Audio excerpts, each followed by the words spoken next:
Taïwan cherche à devenir membre du cadre économique Indo-Pacifique des États-Unis. Mais sera-t-elle autorisée à y adhérer? L'hymne national chinois est censuré par les propres réseaux sociaux du pays, car certains citoyens chinois utilisent ce chant pour critiquer la politique de Pékin au lieu de faire l'éloge du parti au pouvoir.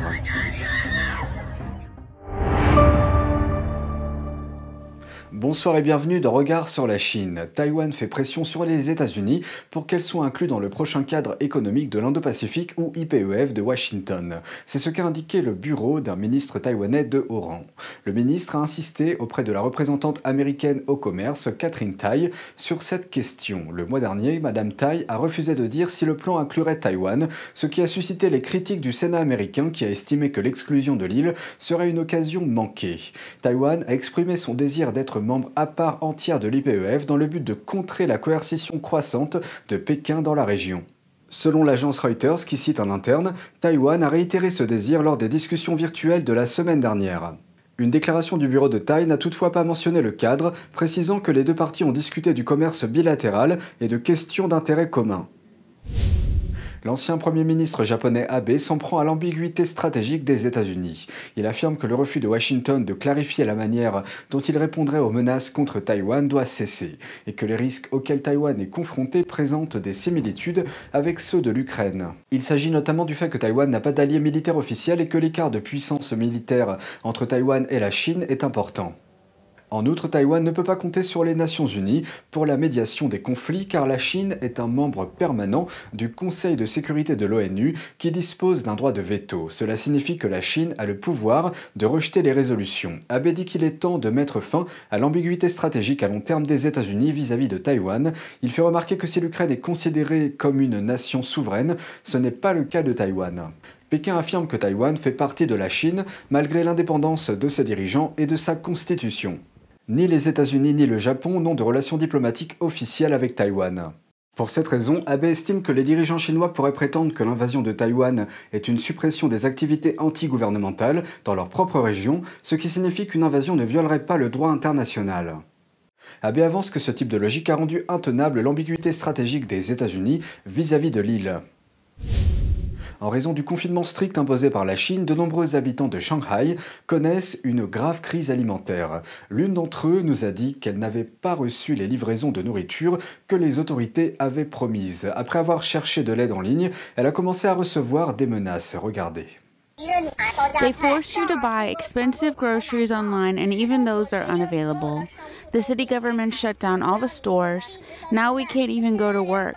Where can I get money? I have to pay rent. By the time the lockdown is over, we may have starved to death inside our house. Une personne de l'immeuble de Madame Liu a été testée positive mais n'a pas pu être transférée immédiatement dans un centre de quarantaine. Pour cette raison, Madame Liu et son mari ont décidé de passer la nuit dans la rue pour éviter de contracter le virus. Pour protéger son identité, nous lui donnons un pseudonyme. We don't dare to go home because the COVID-19 patient still lives in the house. We stayed outside all night last night, but couldn't fall asleep at all because of the mosquitoes. Liu a dit qu'elle a appelé plusieurs lignes d'urgence, mais personne n'a voulu l'aider. Plus tard, elle a cherché de l'aide en ligne, mais peu de temps après, elle a dit qu'elle était menacée par la communauté résidentielle aux ordres du Parti communiste chinois et a été forcée d'arrêter. They make us do very frequent virus testing. Our primary concern is getting enough food. What's the point of doing COVID-19 tests over and over again? Shanghai a imposé des tests de dépistage du virus cycle après cycle pour l'ensemble de ses 26 millions d'habitants. L'objectif est de détecter et de retirer tous les patients infectés des zones résidentielles. Mais les habitants se sont plaints que cette politique répond aux besoins politiques des autorités au lieu de vraiment prendre en charge la population de la ville. Un étranger qui vit sous le confinement de la Chine affirme que le système de prévention des pandémies du pays est défaillant. Il a été contraint de se rendre dans un camp de quarantaine près de 2 semaines après avoir été testé positif. They left us here for 12 days, then they decided to take us. Then they sent us back home after leaving us there in the cold for 5 hours. This is f***ing ridiculous. This is insane. Voici le contexte pour bien comprendre ce qui se passe. Le ressortissant allemand a été testé positif au virus le 3 avril. Puis, presque 2 semaines plus tard, il est transféré dans un camp de quarantaine. Gardez à l'esprit qu'en 2 semaines, la plupart des gens auraient déjà récupéré. Il est donc envoyé dans le camp de quarantaine, mais pour une raison quelconque, les autorités le rejettent. Donc il est renvoyé chez lui. Et maintenant, les autorités de Shanghai veulent l'emmener à nouveau dans le camp. Alors il refuse d'y aller jusqu'à ce qu'il soit à nouveau testé. And get your boss, tell him he sucks, tell him the system sucks, tell him to send the CDC officer here and take a new test with me. Like they promised. And then we can talk. Your system is the most ridiculous that I've ever experienced in my entire life. My children at kindergarten are more organized than this crap here. Il semble qu'il ne soit pas le seul à vivre ça. Il dit dans l'enregistrement téléphonique qu'il connaît d'autres personnes qui ont vécu la même chose. They leave us here with 8 people corona positive for 15 days. We're all fine, and then they decide to take us. What sort of ridiculous rule is that? That's ridiculous. There is no logic to this. L'enregistrement de l'appel est devenu viral sur les plateformes de réseaux sociaux chinois. L'enregistrement complet de l'appel a également été publié sur YouTube et Twitter. La première ligne de l'hymne national de la Chine a été bloquée sur les réseaux sociaux chinois.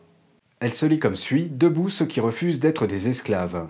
Le site de microblogging Weibo, semblable à Twitter, semble avoir censuré ces paroles. D'autres plateformes en ligne populaires comme Douban ont également supprimé les messages liés à ce sujet. Tout a basculé il y a quelques jours dans un contexte de colère croissante contre les restrictions sanitaires sévères imposées par les autorités chinoises à Shanghai. Un utilisateur de Weibo a posté un message à ce sujet demandant « Comment chanter la première ligne de l'hymne national ?» Le message a suscité des réactions de rire et de surprise de la part des autres utilisateurs et a rapidement obtenu plus de 10 000 likes et plus de 3 000 partages. Un autre utilisateur a qualifié la situation de blague à la chinoise, disant que l'hymne national de la Chine est interdit. L'image à côté de la publication indique « Interdisez tout, merci pour votre coopération ». L'un d'eux a écrit « Pas étonnant que le Parti communiste chinois, PCC, veuille à nouveau interdire les paroles car cela encouragera le peuple à lutter contre la tyrannie ».